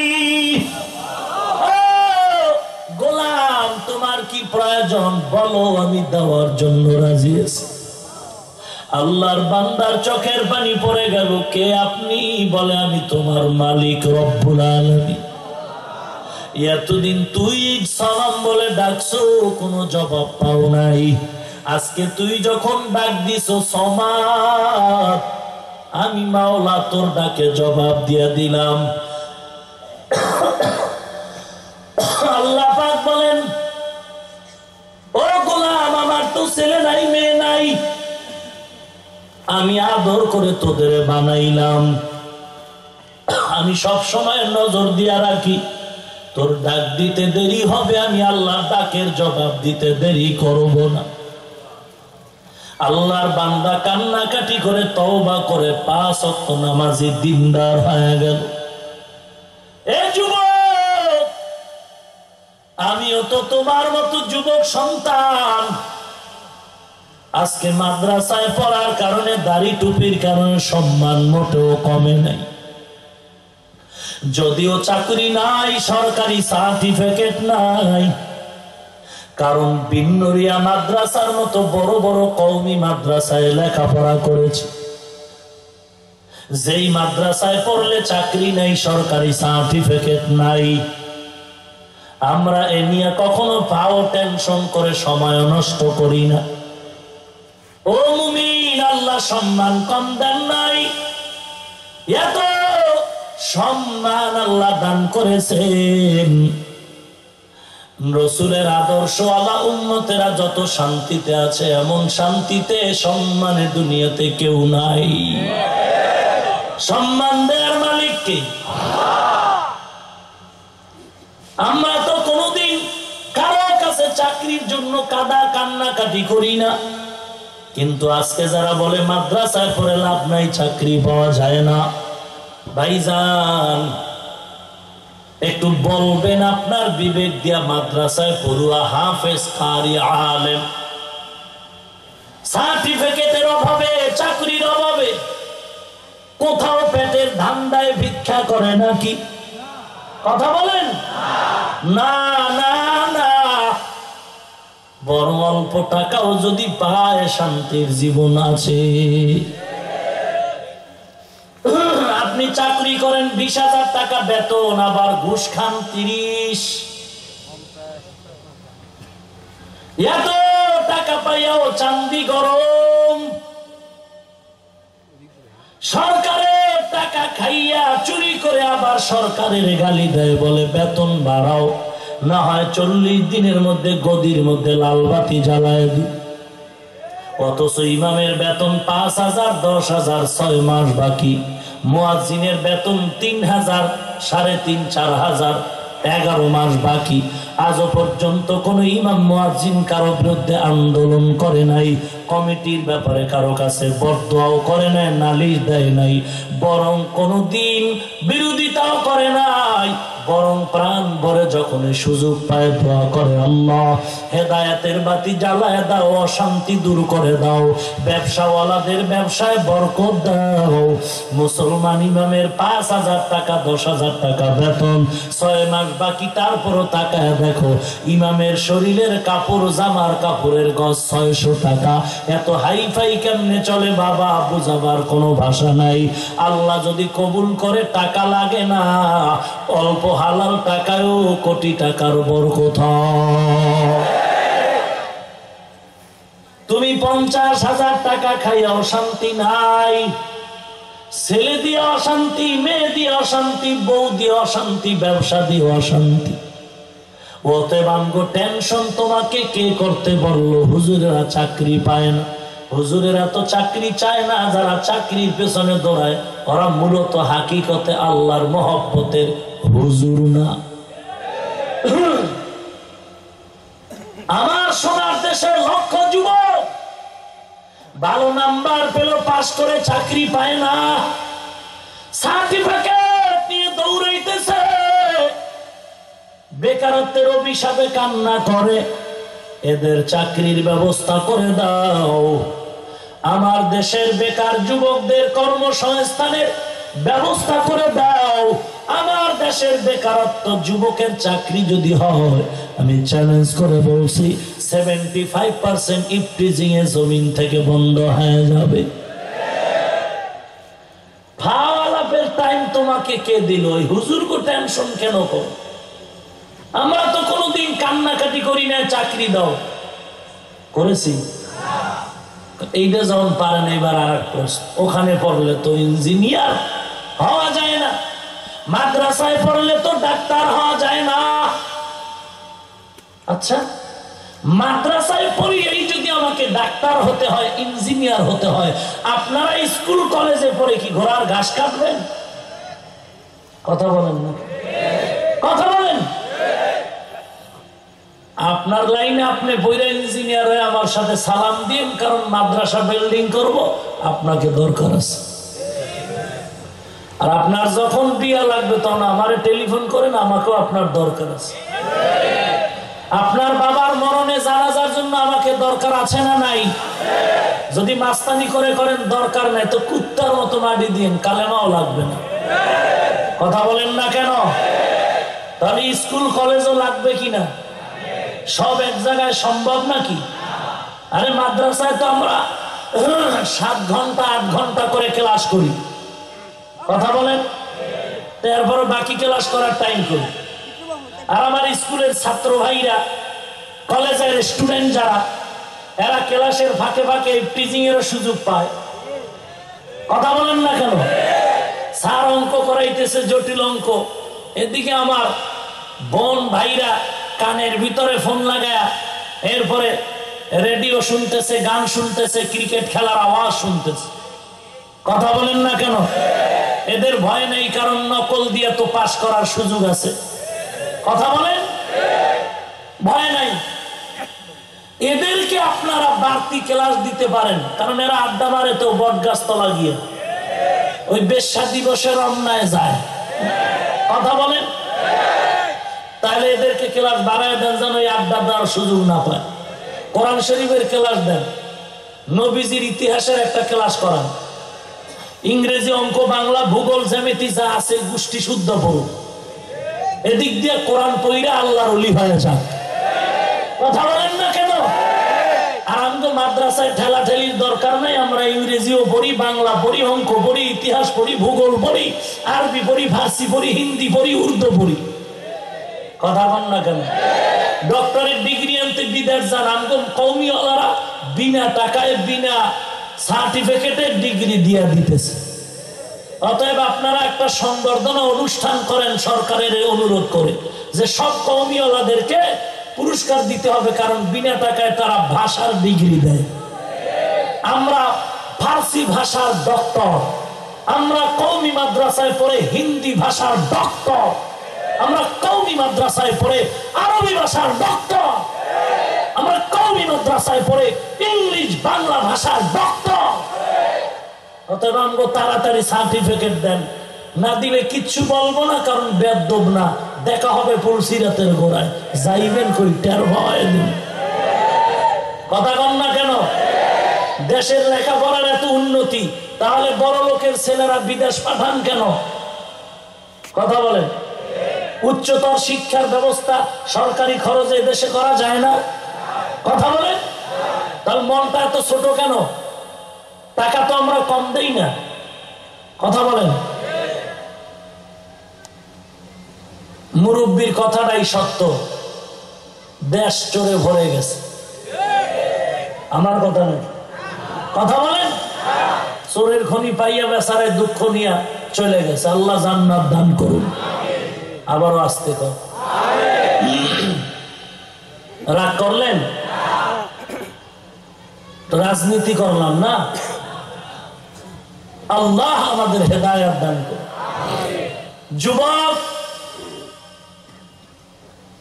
ইমাম সাহেবের কাছে গিয়া পরামর্শ নিয়ে বলে, একটু পরামর্শ, কেমন করে জান্নাতের পথ পাই? ইমাম সাহেব বলে, যুবক তুমি আল্লাহর কাছে ভোর রাতে কান্না করো, আল্লাহকে বলো মনের আশাটা খুলে, আর যদি তুমি সুযোগ পাও একজন খাঁটি আল্লাহওয়ালার পরামর্শ নিয়ে জীবন চালাও। আল্লাহওয়ালা কই পাই?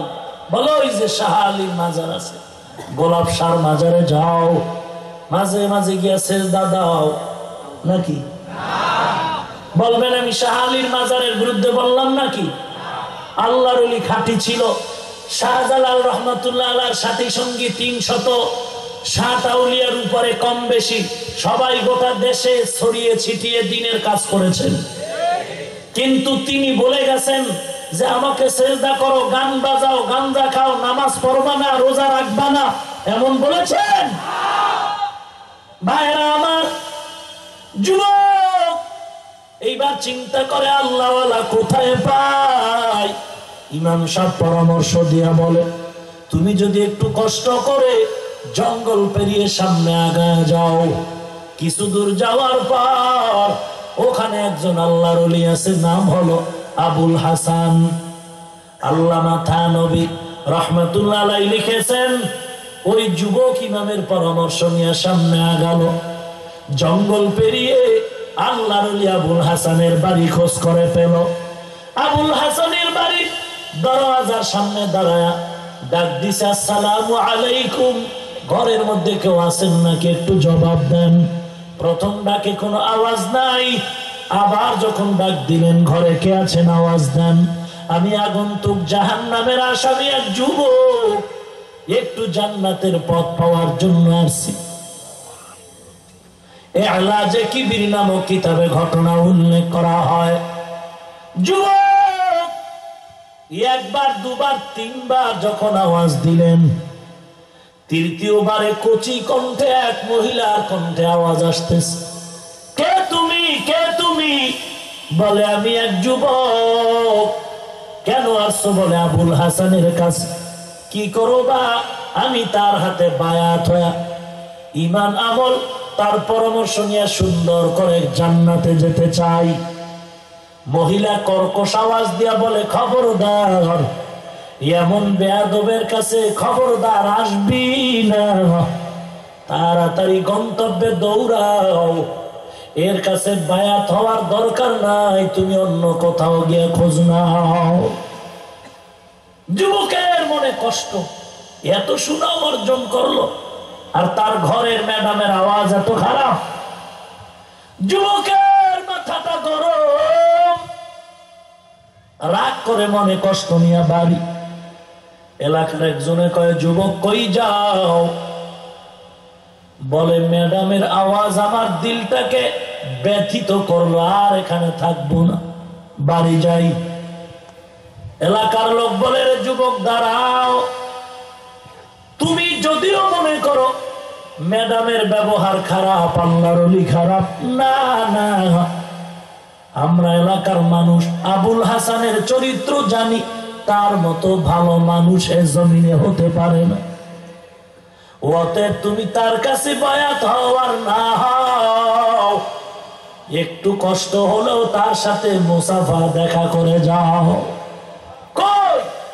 বলে লোকটা গরিব তো, জঙ্গলের মধ্যে জীবন বাঁচাবার জন্য রিজিকের তালাশে কাঠ কাটে নিজের হাতে, জঙ্গলে কাঠ কেটে বাজারে বিক্রি করে তার উপরে সংসার চালায়। কেমন আল্লাহর ওলি। আর আমগো টাকা রাখার জায়গা নাই, মাইয়া বিয়ে দিবে, মেহমান খাওয়াবার টাকা নাই, গেট সাজায় অনেক টাকা দিয়া। উম্মতের সুন্নতের বয়ান দিবে, খবর নাই, লাল নীল রঙিন বাতি করে বাসর ঘরের মতো গেট সাজায় রাস্তার মোড়ে মোড়ে কোটি টাকা ব্যয় করে। অপচয় করা হালাল না হারাম?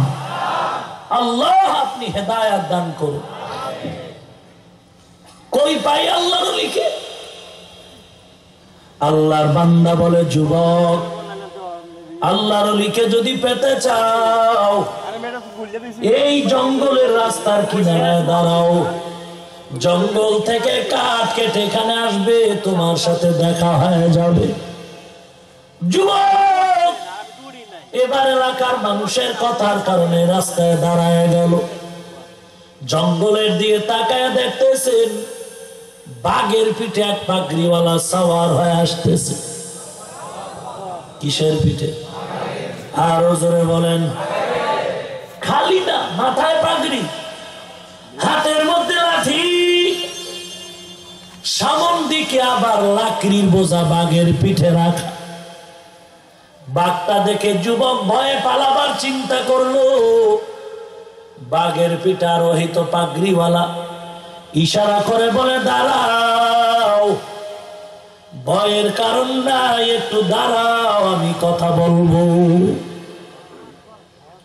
যুবক দাঁড়ায় গেল। আল্লাহর ওলি বাঘ নিয়ে সামনে দাঁড়াইলেন। সামনে দাঁড়াবার পরে যুবক বলে, আমি দূর থেকে তার বাঘ দেখলাম, হাতের মধ্যে যে লাঠি দেখলাম, আল্লাহর কসম ওইটা দুনিয়ার কোন কাঠের লাঠি না। আমি তাকায় দেখলাম আবুল হাসানের হাতে হলো জাতি সাপ। কি সাপ? দেখা মাত্র, হুজুর বহু কষ্ট করে এসেছি, প্রশংসা শুনেছি আপনার, কিন্তু আমাকে জবাব দেন, আপনার ঘরের ম্যাডামের ব্যবহার কেন খারাপ? বলে তুমি কয়দিন শুনলা? বলে একদিনও না। কয় ঘন্টা? 1 ঘন্টাও না। কয় মিনিট? বলে 1 মিনিটও না।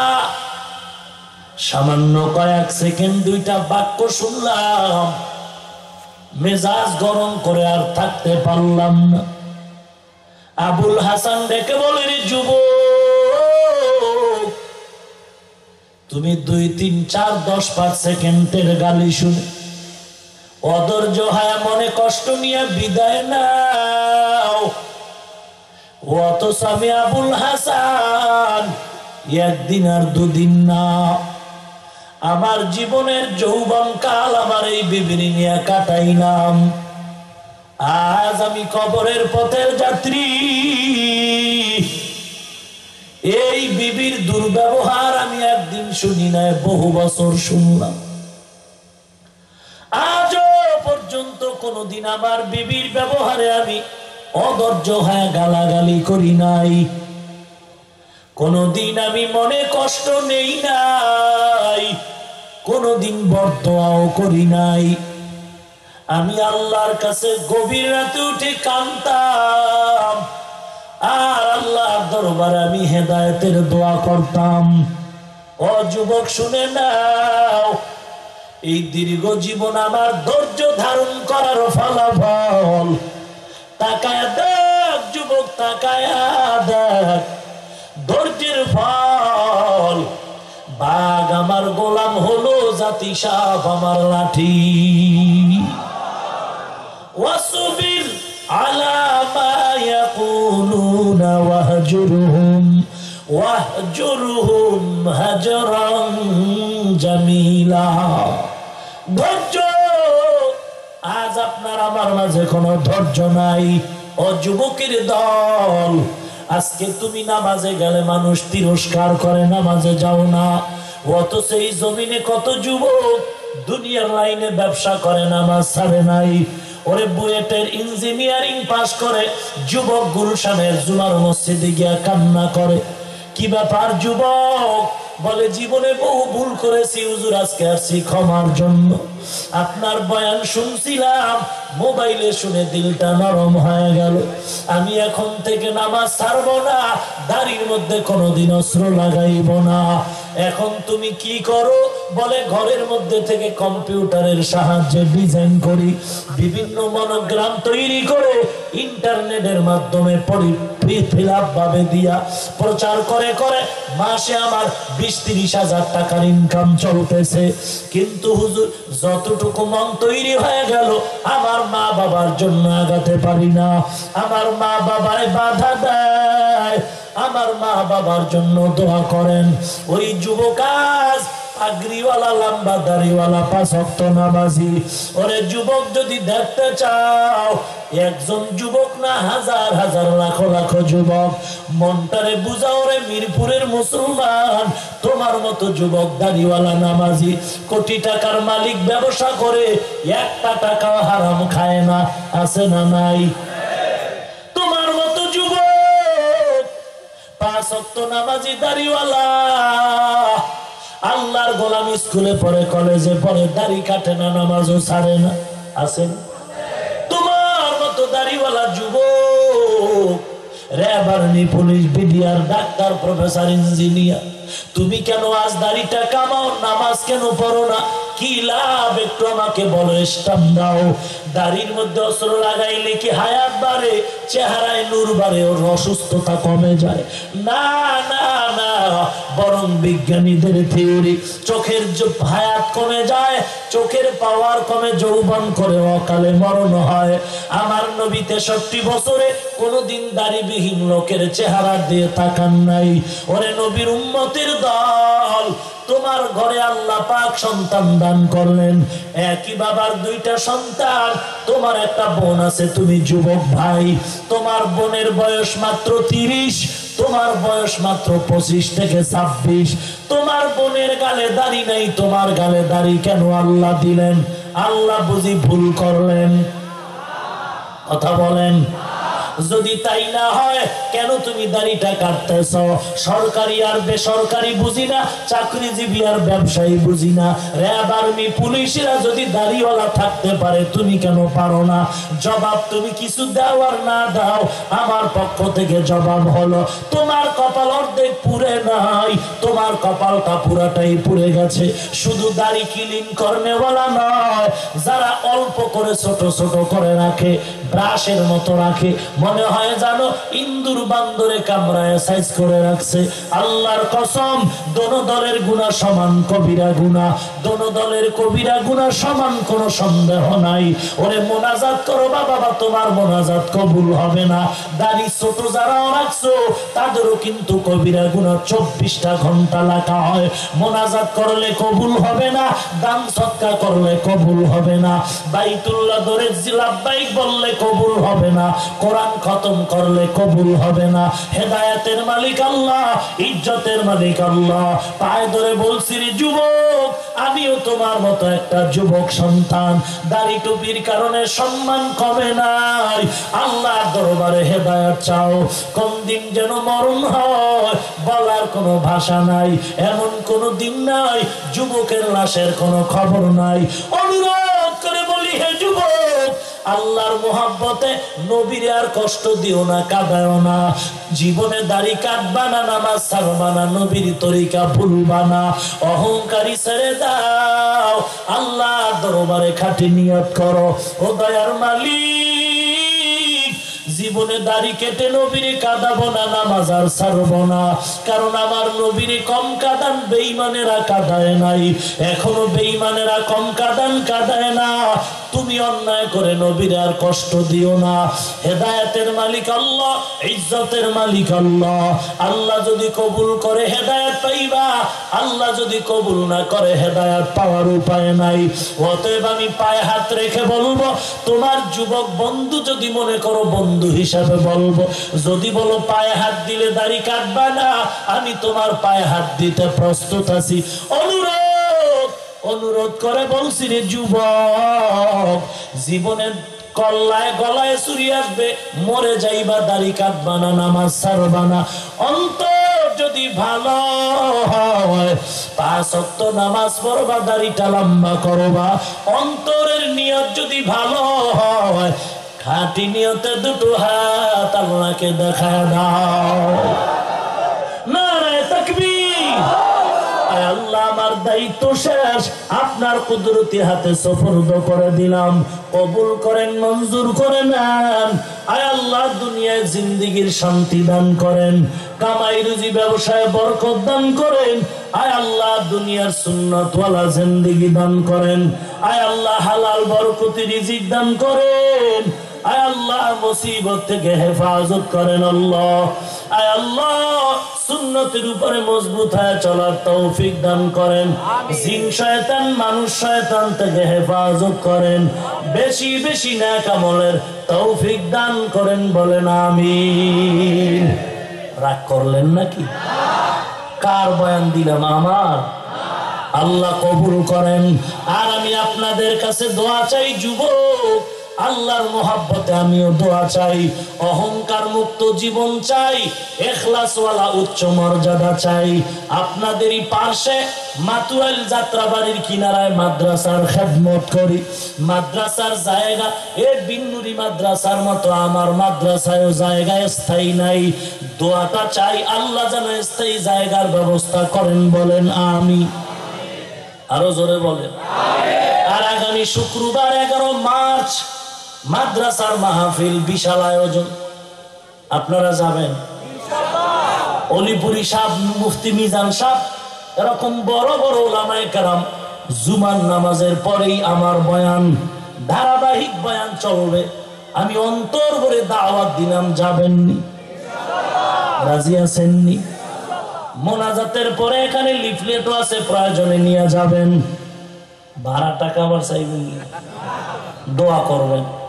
বিশাল আয়োজন, খরচও অনেক বেশি। কারণ দিল যদি চায় দোয়া করতে অসুবিধা আছে? সহযোগিতাও করলে গুনাহ হবে? আল্লাহ পাক আয়োজনের ব্যবস্থা করুন।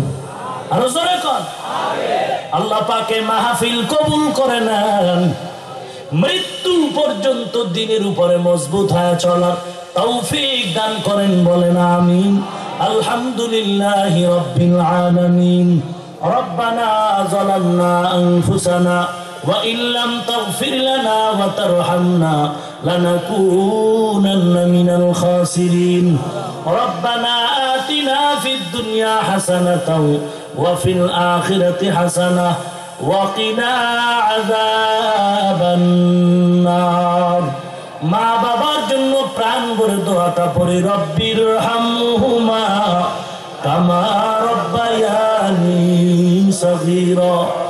আল্লাহুম্মা ইন্নাকা আফুউন তুহিব্বুল আফওয়া ফা'ফু আন্নি ইয়া আরহামার রাহিমিন, ইয়া আরহামার রাহিমিন, ইয়া আরহামার রাহিমিন। ইয়া আল্লাহ, মাহফিল কবুল করে নেন। আয় আল্লাহ, আয়োজনকারী এই মাদ্রাসা কর্তৃপক্ষ কবুল করে নেন, ওস্তাদ ছাত্র কমিটি মহোদয় কবুল করে নেন। এলাকার ঘরে ঘরে হেদায়েতের বাতি জ্বালায় দেন। আলোচনার ভুল ত্রুটি ক্ষমা করে দেন। সওয়াবটুকু নবীজির রওজা মুবারকে পৌঁছায় দেন। আদম নবী থেকে আজ পর্যন্ত যত মুমিন মুমিনাত কবরে সবার উপরে পৌঁছায় দেন। জীবনে একবারও যদি হয় সুন্দর কাবা ও মদিনা জিয়ারতের তৌফিক দান করেন আল্লাহ। ও দয়ার মালিক, এ ময়দান থেকে খালি হাতে ফিরায় দিয়েন, মেহেরবানি করে আপনার নামের ওলি বানায় ফেরত দেন আল্লাহ।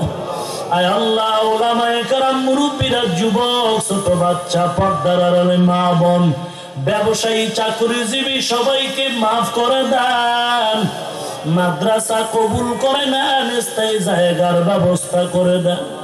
আয় আল্লাহ, হেদায়েতের ওসিলা বানায় দেন। সমস্ত মসজিদ গুলো কবুল করে নেন। আয় আল্লাহ, সারা দুনিয়ায় শান্তি দান করেন। বাংলার জমিন শান্তির জমিন বানায় দেন। আয় আল্লাহ, ঈমান আমল মজবুত করে দেন। প্রশাসনিক ভাবে যারা কাজ করে দ্বীনের খাদেম বানায় দেন। আয় আল্লাহ, পেরেশানওয়ালার পেরেশানি দূর করে দেন। মিথ্যা মামলায় যারা জড়িত মুক্তির ব্যবস্থা করে দেন। আয় আল্লাহ তাআলা, যারা অসুস্থ মেহেরবানি করে সুস্থতা দান করেন। ও দয়ার মালিক, আমরা যারা হাত তুললাম জানি না কারো যেন মা নাই, বাবা নাই, অন্ধকার কবর থেকে দোয়ার আবদার জানায়। ও দয়ার মালিক, দয়ার নজরে সকল কবর জান্নাতের বাগান বানায় দেন। যারা বেঁচে আছেন হায়াত বাড়ায় দেন। আয় আল্লাহ, দীর্ঘ নেক হায়াত দান করেন আল্লাহ। কোরআন ও হাদিসের ইলমের নূর সিনায় দান করেন আল্লাহ। ইলম ও হিলম ও হিকমত আমলের উচ্চ মাকাম দান করেন আল্লাহ। আয় আল্লাহ, ঘরে ঘরে কোরআনের আওয়াজ চালু করেন, সুন্নাত জারি করে দেন। মা বোনদের আবেদা বানায় দেন, ছেলে সন্তান দিনদার বানায় দেন। ইসলামের সাইনবোর্ড ব্যবহার করে যারা মানুষের ধোঁকা দেয় তাদের হেদায়াত দান করে। মুনাফিক, দুশমন, ধোঁকাবাজ থেকে আমাদের ঈমান আমল হেফাজত করে। আয় আল্লাহ, এই ময়দানের কারো হাত খালি ফেরত দিয়েন না। নবীজির ওসিলায় সকলের দোয়া কবুল করেন আল্লাহ। সকলের মনের সাথে মিল পয়দা করে দেন। প্রয়োজনীয় যা গায়বী খাজানা থেকে ব্যবস্থা করেন আল্লাহ। আয় আল্লাহ, সবার উসিলা আপনি আমাকেও ক্ষমা করে দেন। আয় আল্লাহ, ইখলাসের উচ্চ মাকাম দান করেন আল্লাহ। আয় আল্লাহ, কান্নাওয়ালা চক্ষু দান করেন আল্লাহ। জিকিরওয়ালা জিহ্বা দান করেন। আখিরাতের ফিকিরওয়ালা কলব দান করেন। আয় আল্লাহ, কথা বলতে বড় কষ্ট হয়, কোরআনের বরকতে, নবীজির মোহাব্বতে, দ্বীনের খাতিরে আমার আওয়াজ সুন্দর সুস্থ করে দেন আল্লাহ। আয় আল্লাহ, কুদরতি হাত দিয়ে স্থায়ীভাবে সুস্থ করেন আল্লাহ। গুনার কারণে আর পরীক্ষায় ফলা শাস্তি দিয়ে নারী। আয় আল্লাহ, কোরআনের বরকতে, নবীজির উসিলায় সুস্থ করে দেন আল্লাহ। আয় আল্লাহ মাদ্রাসা কবুল করে নেন, আগামী শুক্রবার মাহফিল আপনি কবুল করে নেন, আসমানি মুসিবত জমিনি মুসিবত থেকে কুদরতি হাতে হেফাজত করে। আপনার দ্বীনের মেহমান বহু দূর দূর থেকে আসবে, খেদমতের ব্যবস্থা করে দেন। বহু অর্থের প্রয়োজন, গায়বী খাজানা থেকে ব্যবস্থা করে দেন। আয় আল্লাহ মাঠের ব্যবস্থা করে দেন।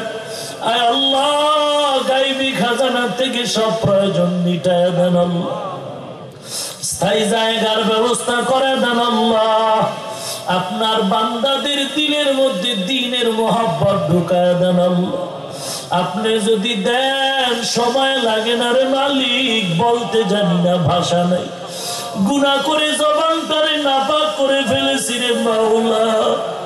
তবে আপনার কিছু গোলাম কোরআনের খাদেম, দিন রাত কোরআন পড়ে হাদিস পড়ে রে মালিক, ঘুমানোর জায়গা পায় না, কত কষ্ট করে রে মালিক। হায় আল্লাহ মেহেরবানি করে আপনি ব্যবস্থা করে দেন। হায় আল্লাহ মুখালিফিন যারা তাদের মুআফিক বানায় দেন। হায় আল্লাহ সকলকে মাদ্রাসার অনুকূল মুক্ত বানায় দেন। কোরআনের মোহাব্বত মাদ্রাসার মুঈন বানায় দেন। আল্লাহ হায় আল্লাহ টাকা চাই না, পয়সা চাই না রে মালিক, তবে সকলের দিলে যেন একটু মোহাব্বতের দোয়া থাকে, এটাই চাই রে আল্লাহ। আমরা তো কারো বিরুদ্ধে কথা বলি না রে আল্লাহ। আপনার যেই বান্দারা মাদ্রাসার বিমুখে কথা বলে, আমরা তো তাদের কাছে কিছু চাই না, দোয়া চাই। আল্লাহ তাদের জবান থেকে দোয়ার ব্যবস্থা করেন, দিলটারে ঘুরায় দেন। আল্লাহ দুশ্মন বন্ধু বানায় দেন। আল্লাহ মাদ্রাসা মুখী করে দেন। আমরা তো বড় অসহায়ের মালিক, দিলটাকে আপনি ঘুরাইয়া কোরআনের দিকে ফিরায় দেন। আল্লাহ আল্লাহ আমরা বড় অসহায়, আপনার কোনো অভাব নাই। আয় আল্লাহ তাআলা আমরা অভাবী, আপনি অভাব নাই, আমরা গরিব, আপনি ধনী। আয় আল্লাহ আমাদের মুমিন ভাই যারা সবাইকে দিনের খাদেম বানায় দেন, কারো জন্য আমাদের আদাওয়াতি নাই রে মালিক। আমরা তো সকলের পায়ে হাত দেওয়ার জন্য রাজি দিনের স্বার্থে। যারা বুঝে না দিনের হেদায়েতের বাতি কলবে জ্বালায় দেন। আয় আল্লাহ মাদ্রাসায় পড়ুয়া কত ছাত্ররা কষ্ট করে, দুনিয়াতে স্কুল কলেজ ভার্সিটি আর স্টেডিয়ামের জায়গার অভাব নাই, সরকার জায়গা দেয়। আমরা তো দুনিয়ার কারো কাছে হাত বিছাই নাই রে মালিক, আপনার কাছে তো জায়গার অভাব নাই। হায় আল্লাহ আপনি জায়গার ব্যবস্থা করে দেন রে। এই ছাত্ররা দুনিয়া চায় না, চাকরি চায় না রে মালিক, মাদ্রাসায় ভালো খানাও নাই, কষ্ট করে ডাউলের পানি খাইয়ে কোরআন পড়ে, এরপর যদি একটু ঘুমানোর জায়গা না পায়, আল্লাহ কষ্ট দিলে রে বানাইতে পারি না রে মাওলা, ছাত্রদের কষ্ট সহ্য করতে পারি না রে আল্লাহ। আপনি জায়গার ব্যবস্থা করে দেন রে মালিক। হায় আল্লাহ কত বান্দা জায়গা নিয়ে ঘুরে, হায় আল্লাহ মাদ্রাসার জায়গার ব্যবস্থা করে দেন। আল্লাহ আমার তালিবুল ইলম ছাত্র ভাইদের ভালো খানার জায়গার ব্যবস্থা করে দেন। আয় আল্লাহ গুনার কারণে আপনি রাগ করিয়েন না রে মালিক, কত বড় বড় কাফেরেরও আপনি ওলি বানাইছেন। আল্লাহ আমরা তো ওদের মতো কাফের না, আমরা তো যদিও ভুল করেছি তারপর টুপি ফলাই নাই, দাড়ি কাটি নাই, লম্বা জামা ফলাই নাই, কত মানুষ আমাদের তিরস্কার করে, তারপর আমরা টুপি ফালাই না।